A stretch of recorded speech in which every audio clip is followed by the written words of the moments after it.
네, 오늘 이제 6월 달 사무엘 마지막 시간이죠. 자, 사무엘이 남긴 업적입니다. 작품이라고도 할 수 있죠. 사무엘이 살아 생전에 남긴 작품에 대한 말씀을 드리겠습니다. 사무엘상 우리 16장 13절입니다. 목사님이 지난주에 어떤 한 아주머니를 만나가지고 이제 얘기를 이렇게 하게 됐어요. 이제 복음을 전하려고 목사님은 이제 가까이 갔는데 혹시 예수님 믿으세요라고 했더니 예수 믿는다고 하시는 거예요. 아, 그러시냐고. 그래서 이제 이런저런 얘기를 하는데 이분이 이런 말씀을 하시더라고요.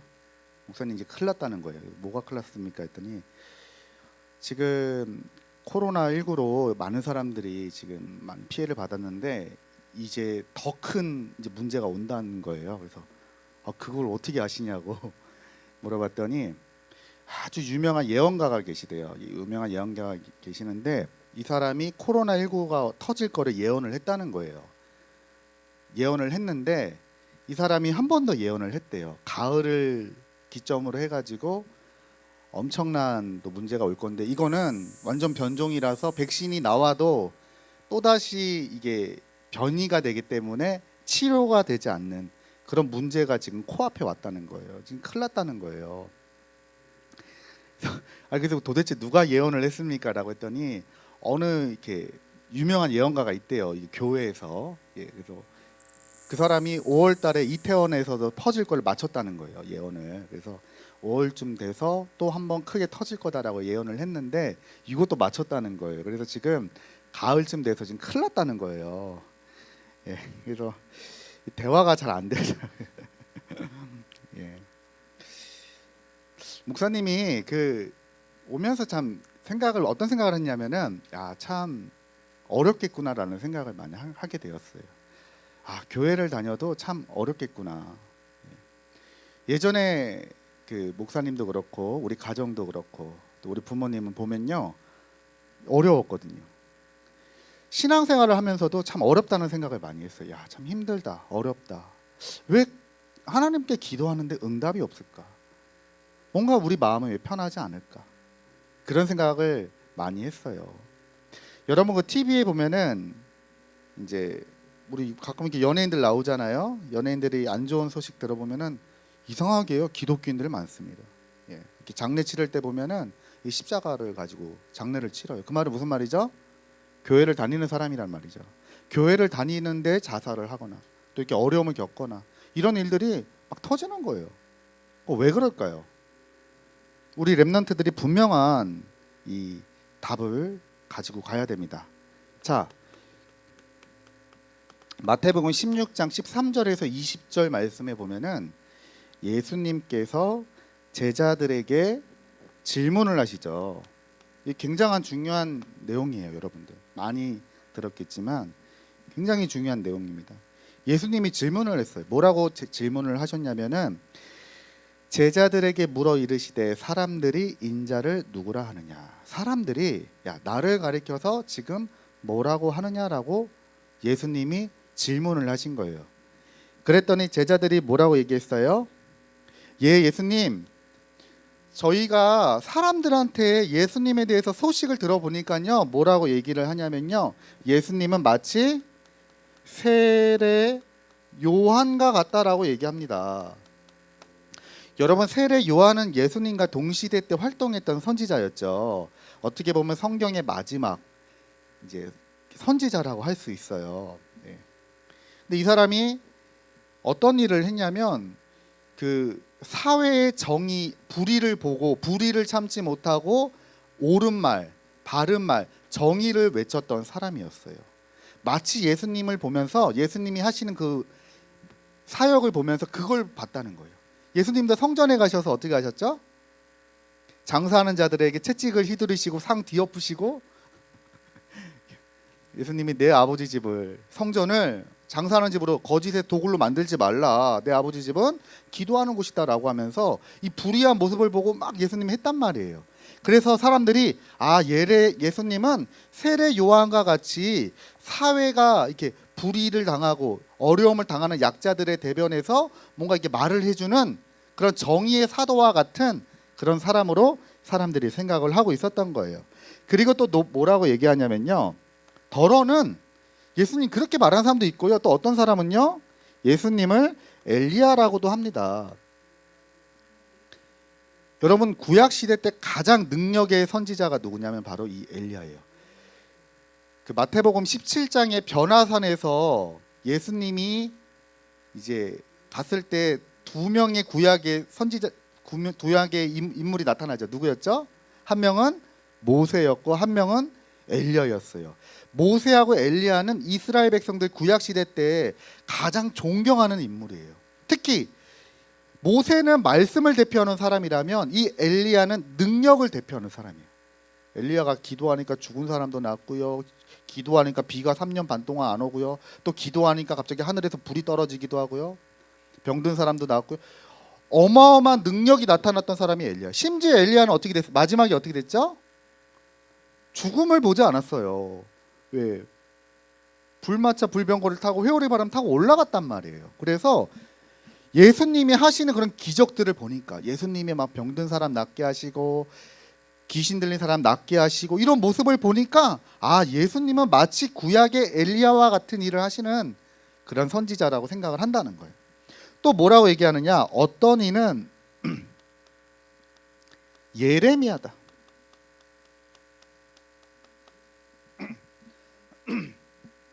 어떤 사람은 예레미야는 앞으로 이스라엘이 바벨론의 포로가 될 환상을 봤어요. 보고 굉장히 비참하게 고통받을 것을 알고 생각만 하면 눈물을 흘렸던 사람이에요. 너무 이게 어떡하지? 이 일이 곧 닥칠 텐데.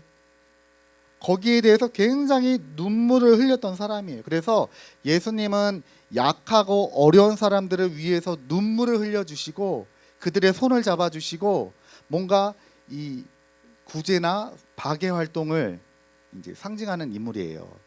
예수님은 마치 예레미야와 같다라고 생각을 했어요. 왜냐하면 예수님은 주로 부자들이나 엘리트들을 이렇게 사역을 다니시기보다도 이렇게 가난하고 힘들고 어렵고 약한 자들을 찾아다니셨거든요.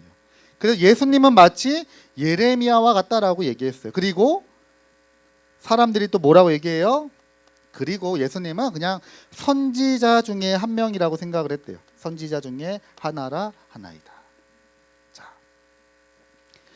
여러분, 예수님이 진짜 중요한 질문을 하신 거예요. 사람들은 대부분요 신앙생활을 하는데 이런 식으로 신앙생활을 한단 말이에요. 우리가 교회를 다니고 하나님을 믿는 이유가 뭡니까? 교회가 있어야 될 이유가 사회가 불의를 당했을 때 거기에 대해서 정의를 외치라고 하나님이 교회를 세우신 게 아니에요. 물론 그런 것도 필요하지만 그게 목적이 아니란 말이에요. 그리고 우리가 문제가 굉장히 큰 어려움이 당했을 때 하나님의 능력으로 우리 문제를 해결해 주시기 위해서 교회가 세워진 게 아니에요. 그거 필요한 부분이지만 어렵고 힘든 사람들 우리 교회가 당연히 구제하고 봉사하고 도와줘야 돼요.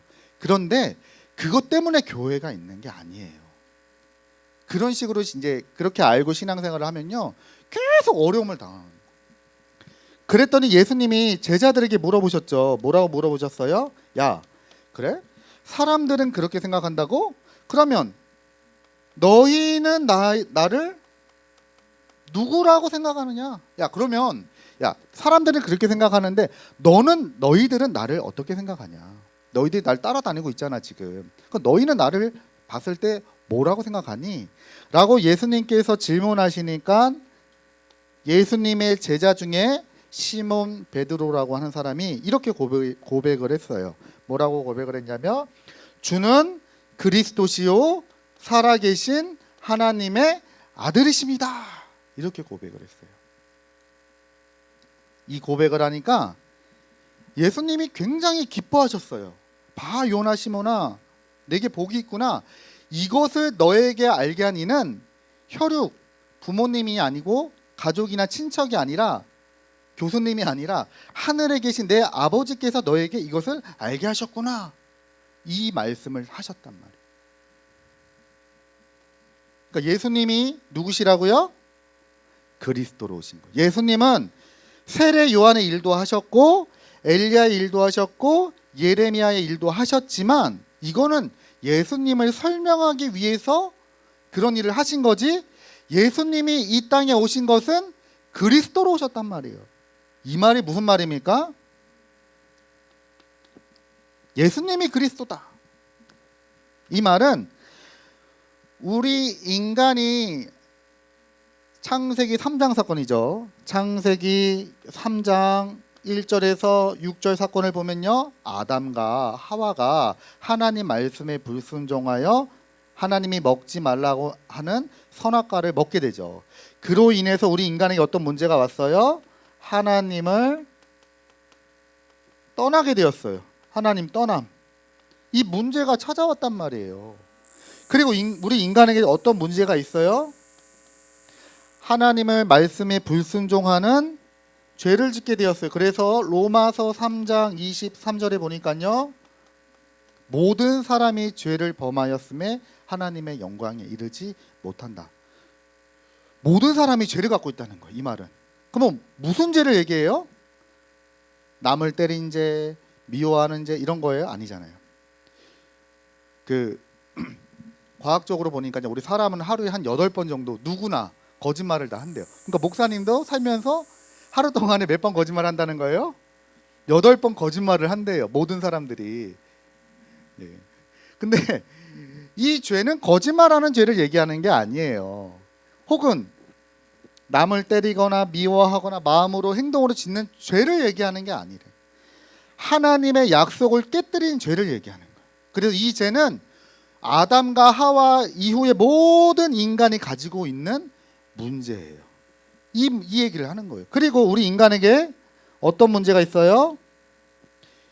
하나님을 떠나고 죄 가운데 거하게 되었고, 요한복음 8장 44절에 예수님이 하신 말씀이죠. 너희는 너희 아비 마귀에서 났다. 아버지가 누구래요? 굉장히 기분 나쁜 말인데, 그렇죠? 여러분 친구들한테 얘기해 보세요. 야, 너네 아버지 마귀야. 너네 아빠 사탄이야라고 얘기해 봐요. 그러면 친구들이 좋아해요? 아, 당연히 싫어하지. 아니, 야, 너 지금 무슨 말이야? 야, 우리 아버지 어머니가 마귀라고? 마귀 새끼라고? 너 지금 나랑 싸우자는 거야? 이러는 거잖아요. 그렇죠? 근데 예수님이 정확하게 얘기했다니까. 너희는 너희 아비 마귀에게 났으니라고 얘기를 정확하게 했어요. 이 말은 우리의 육신의 부모가 마귀라는 말이 아니라 하나님을 떠나면서 눈에 보이지 않는 마귀에게 잡혀서 마귀의 종노릇하고 마귀의 심부름하고 마귀가 만들어 놓은 운명과 사주팔자에 묶여있는 이 상태를 얘기를 하는 거예요. 그래서 사람들이 누구 숭배해요? 마귀 자녀니까 그 증거로 마귀 섬겨요. 그걸 보고 우상 숭배라고 해요. 해와 달을 보고 절하기도 하고 어떤 신을 만들어서 절하기도 하고, 야, 나는 그런 거 안 믿어 라고 하는 사람 누굴 믿어요?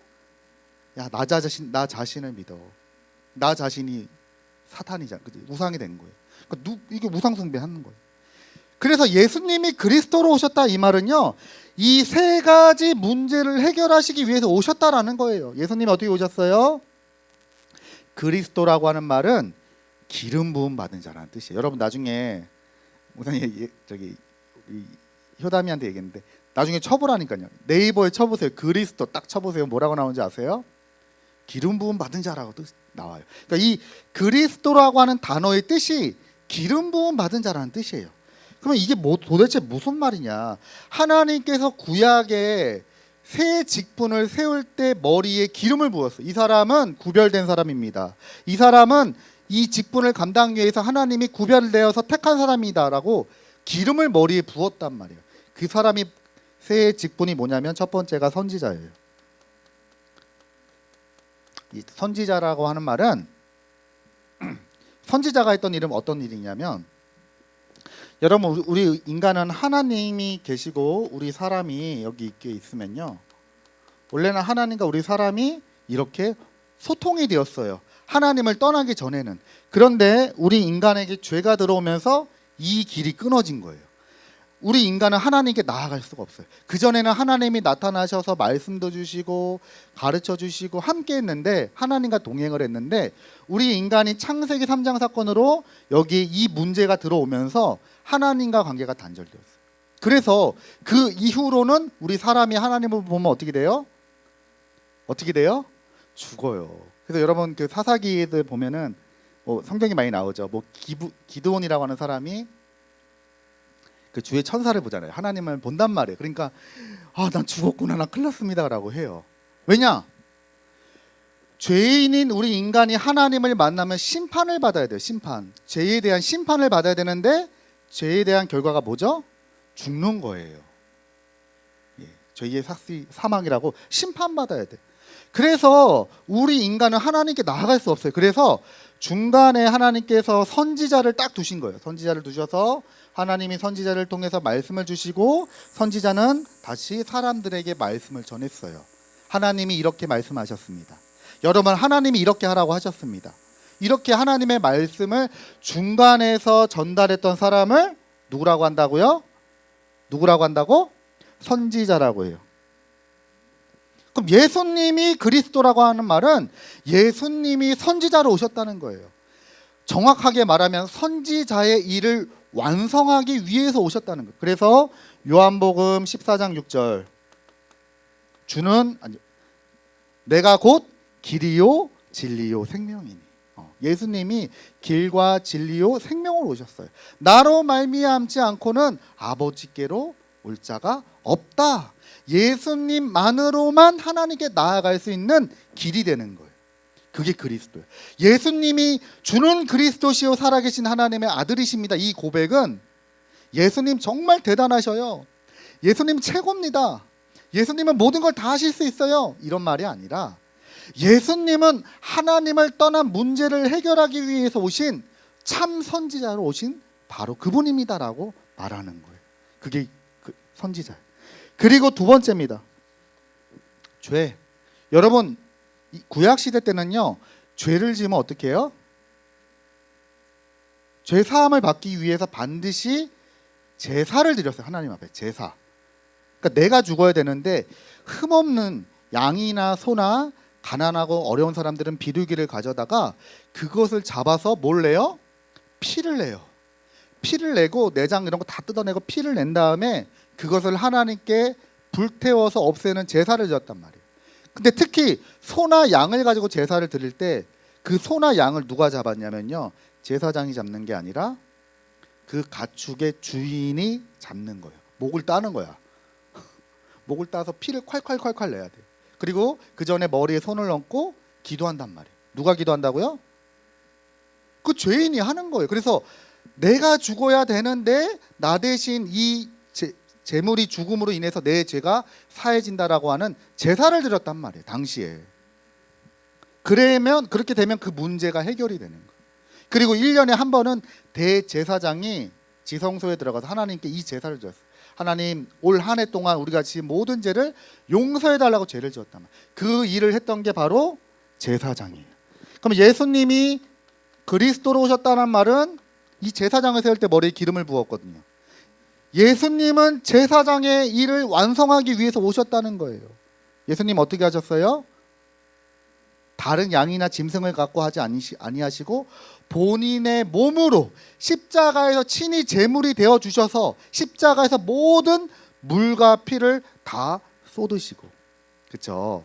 예수님께서 참 제사장의 일을 완성하셨어요. 그래서 로마서 8장 2절에 생명의 성령의 법이 죄와 사망의 법에서 너를 해방하였다. 법적으로 해결이 된 거예요. 이거는 여러분, 법으로 해결된 건 누구도 어떻게 할 수가 없어요. 그렇죠?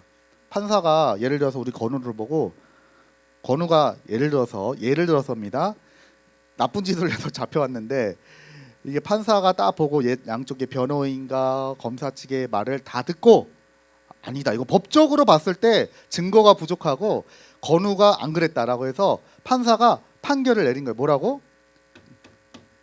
건우는 죄가 없습니다, 무죄. 탁탁 치면요 어떻게 돼요? 바로 풀려나는 거야.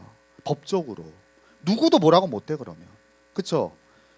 예수님이 참 제사장으로 오셔서 법적으로 우리 인간의 모든 문제를 십자가에서 다 해결하셨단 말이에요. 그래서 이제는 우리가 예수 그리스도를 믿고 하나님의 자녀가 되면 누구도 우리를 보고 죄인이라고 못해요. 죄는 갖고 있지만, 죄의 속성을 가지고 우리는 늘 넘어지지만 하나님은 우리를 의인이라고 칭해 주셨어. 우리 의인이야. 그래서 이 일을 하기 위해서 오셨단 말이에요. 자, 그리고 세 번째, 눈에 보이지 않는 사탄이 있어요. 사탄이 세상을 다스리고 사람들을 꽉 잡아가지고요, 운명과 사주, 팔자를 가지고 넘어뜨린단 말이에요. 우리 저기 하랑이는 무슨 띠예요? 무슨 띠야? 토끼띠. 오, 토끼띠예요? 목사님 무슨 띠냐면요, 목사님은 무슨 띠 같아? 호랑이띠. 우리 집사람이 호랑이고요, 목사님 개예요. 그래서 맨날 당해. 호랑이가 잡아먹으려. 여러분, 그 띠라고 하는 게 사실은 틀린 거잖아요. 그렇죠? 그게 점칠 때, 사람이 태어날 때 그것을 기준으로 운명 사주 팔자로 묶어놓은 거란 말이에요. 우리는 사실 그런 거 상관없어요. 그렇죠? 어느 날 태어나든지, 또 우리가 우리가 꿈을 이상하게 꿨던지 아무 상관없어. 어떤 사람은요, 예수 믿는 사람도 이 이상한 꿈 꾸면요 괜히 신경 쓰인단 말이에요. 그죠? 아, 내가 꿈자리가 이상하다. 아무 상관없어, 예수 믿는 사람은. 예. 그리고 옛날에는요, 이사 가는 것도 마음대로 못 가요. 어떻게 가요? 날 받아서 가요. 손 없는 날이라고. 예. 부동산에 가면 여러분 달력 보세요. 손 없는 날 달력이 붙어 있어요. 그날은 또 이상하게 비싸. 이사 가는데 비싸. 예. 사람들이 많이 선호하는 날이기 때문에. 우리는 언제 이사 가면 돼요? 아무 때나 가면 안 돼. 주일은 예배 드려야지. 하나님, 주일 빼고 아무 데나 가면 돼. 그래서 제일 싼 날, 귀신 제일 많은 날, 저기 사장님 귀신이 제일 많이 돌아다니고 제일 싼 날로 주세요. 그때 가면 돼요. 옛날에는요, 여러분, 벽에 못도 함부로 못 박았어요. 잠자는 것도 어떻게 해요? 북쪽으로 대고 자면. 옛날에 그랬다니까요, 어른들이. 북쪽이 뭐 이렇게 귀신하고 죽음이 이렇게 통하는 그런 거래. 그래서 그런 것도 못 해요. 우리는 상관 있어요, 없어요? 아무 상관없어요. 옛날에는요, 목사님 어릴 때는 차에 보면 소나타 자동차 있죠. 그게 S자 로고가 심볼이 있어요. 그게 자동차 없는 게 많아. 왜 없을까? 사람들이 많이 뛰어가. 수능 보기 전에 그거 주머니 넣고 시험 보면 서울대 간다고. 서울대 S. 옛날에 그런 일이 있었다니까요. 많았다니까요. 아무 상관없어. 아까도 얘기했죠. 어떤 예언가가 예언했다고. 아무 상관없어요. 뭐 코로나가 오고 더 심한 게 와도 우리는 아무 상관없어요. 이미 우리는 사단의 손에서 완전히 해방받았어요. 그래서 예수님이 왕으로 오셔서 왕을 세울 때, 오늘 여러분 말씀 봤죠? 다윗 왕을 세울 때 사무엘 선지자가 머리에 무엇을 부었다고요? 기름을 부었대요. 그래서 왕을 세울 때 기름을 부었어요. 그래서 요한일서 3장 8절, 하나님의 아들이 마귀의 권세를 깨뜨렸다. 이미 우리가 법적으로 모든 문제가 이미 다 해결이 되었어요. 그래서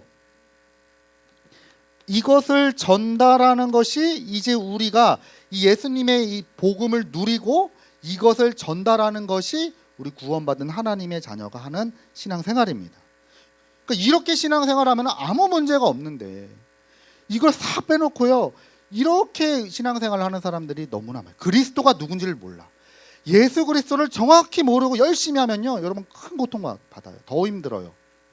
하나님하고 방향이 안 맞는데 더 열심히 하면요 되게 힘들다니까요. 자, 그래서 그러면 사무엘이 도대체 어떤 업적을 남겼느냐, 어떤 작품을 남겼느냐. 사무엘이 대단한 선지자였죠. 하나님께 크게 쓰임 받았어요. 그런데 그것은 사실 어떻게 보면 사무엘이 이렇게 쓰임 받은 여러 가지 것 중에 하나지만 가장 중요한 게 뭐냐? 사무엘은 어떤 업적을 남겼냐? 개인의 언약을 회복한 인물입니다.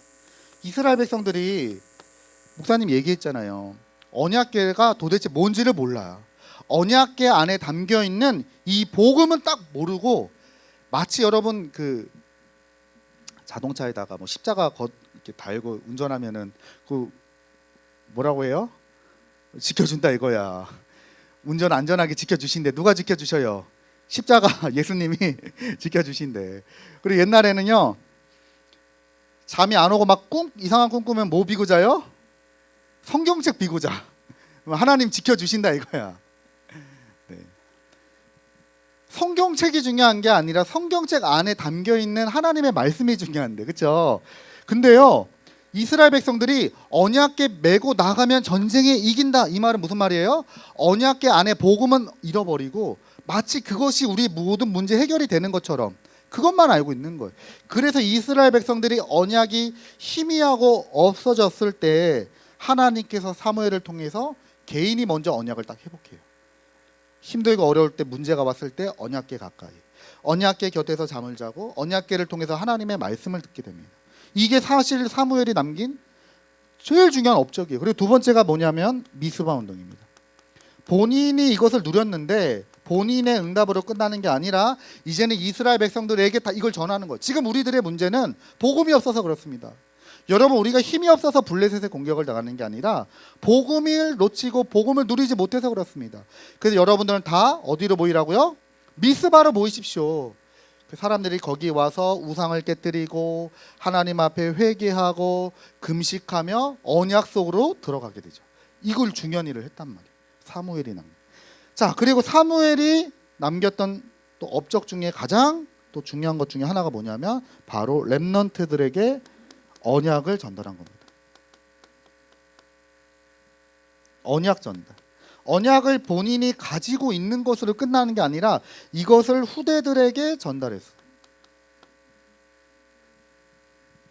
목사님이 이제 집에서 우리 자녀들하고 이제 사사기에 대해서 이렇게 말씀을 같이 읽고 포럼하고 이런 걸 하고 있어요. 근데 이제 우리 큰 딸이 물어보더라. 아빠, 왜 자꾸 이스라엘 백성들은 조금 이제 하나님이 축복 주면은 왜 또 그 우상 숭배해요? 자꾸 이렇게 물어봐요. 여러분, 왜 그래요? 본인들은 은혜 받았고 언약 붙잡았는데 이거를 후대들에게 전달을 하지 않았어요. 여호수아 당대에는 굉장히 하나님 주신 언약 가지고 가나안 땅을 정복했지만 여호수아가 지나고 나니까 여호와를 알지 못했대요, 후대들이. 그리고 자기 소견에 옳은 대로 열심히 살았대요. 하나님도 모르고 하나님 없이. 그러니까 후대들에게 언약을 전달하는 것이 굉장히 중요합니다. 근데 하나님께서 사무엘을 통해서 마지막으로 그 업적이 뭐냐면 다윗이라고 하는 후대에게 정확한 복음을 말하고 여기에 기름을 붓는 일을 하게 돼요. 그러니까 렘넌트에게 언약을 전달했단 말이에요. 하나님 가장 기뻐. 이 이후로는 사무엘이 나오지 않아요. 나중에 사울왕에 의해서 다윗이 도망갈 때 사무엘에게 한번 찾아가요. 도와달라. 그래서 사무엘하고 다윗하고 같이 숨어서 사울의 그런 위협 속에서 숨어 있는 장면만 한 번 딱 나오고 그 다음부터는 사무엘이 나오잖아요. 사무엘이 했던 가장 중요한 일이 후대들에게 언약을 전달하는 거예요. 그러니까 여러분들이 부모님을 통해서 언약을 전달받고 가족을 통해서 언약을 전달받고 또 여기 계신 선생님을 통해서 언약을 전달받는 이 시간이 정말 작품이 만들어지는 시간이고 하나님이 가장 기뻐하시는 시간입니다. 자, 그러면 결론으로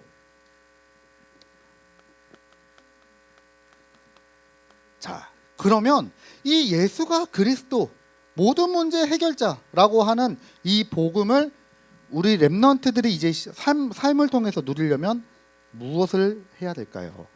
자, 그게 바로 묵상 기도입니다. 자, 여러분, 요즘에 다큐멘터리 나왔어요. 요즘 초등학생들 혹은 중학생, 고등학생 학습 능력이 굉장히 심각하대요. 선생님이 글을 읽어줘도 이게 무슨 말인지를 모른대요. 뭔 말이야? 이게 같은 책을 읽어도 이걸 무슨 말인지 이해가 안 된다는 거예요. 그리고 요즘 세대가 특성이 뭐냐면 이게 디지털 세대잖아요. 가수들이 굉장히 고민을 한대요. 왜냐? 노래를 처음부터 끝까지 듣는 사람들이 없대요. 목사님 어릴 때는요, 뭐 하나 들으면 테이프 늘어지게 들었거든요. 가요를 듣고 보기 하면요, 막 그랬단 말이에요. 근데 요즘 아이들은 노래를 끝까지 안 듣는데요. 뭐 곡을 발표를 해도 자기 마음에 관심이 없으면 안 듣는다는 거예요. 그래서 10초만 들어도 다행이다. 그래서 10초 동안 어떻게 하면 뭔가를 남길까 사람들이 굉장히 한대요. 근데 이게 여러분 무슨 말이냐면 요즘은 뭘 그래서 뭐가 문제? 요즘은 이 사람들이 생각을 안 한다. 생각을. 어. 우리 특히 젊은 우리 랩런트들이 후대들이 생각을 안 한다. 그냥 빠르고 반응적이고 자극적인 것만 찾지 그것이 왜 그랬는지 생각을 전혀 안 한다는. 근데 여러분 우리가 조금만 이거 가지고 생각을 해도 여러분 세상 과학에서도 그러더라고요. 목사님이 보니까 묵상을 하면 뇌가 바뀐대. 뇌가 커진대. 뇌가 커지고 묵상을 사람이 생각을 깊은 생각을 하기 시작하면요 뇌도 커지고 뇌파도 바뀌고 기쁨과 즐거움과 이런 어떤 긍정적인 그런 뇌가 굉장히 많이 자극을 준대요. 그러니까 여러분들 이게 사실은 굉장히 중요한 거예요. 세상에서도요 어딘가 하나에 깊이 모든 걸 내려놓고 생각할 수 있다면 이게 힘이 된다는 거예요.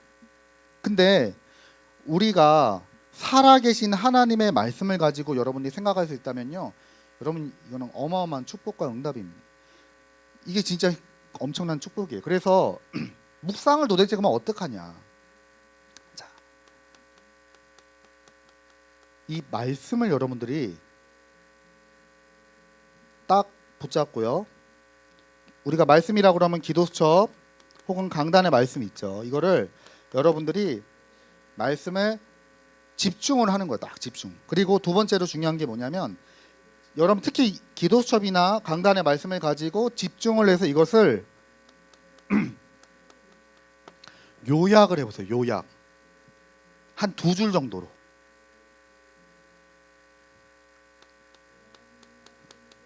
이거 어려울까요? 쉬울까요? 어려워요? 쉬워요?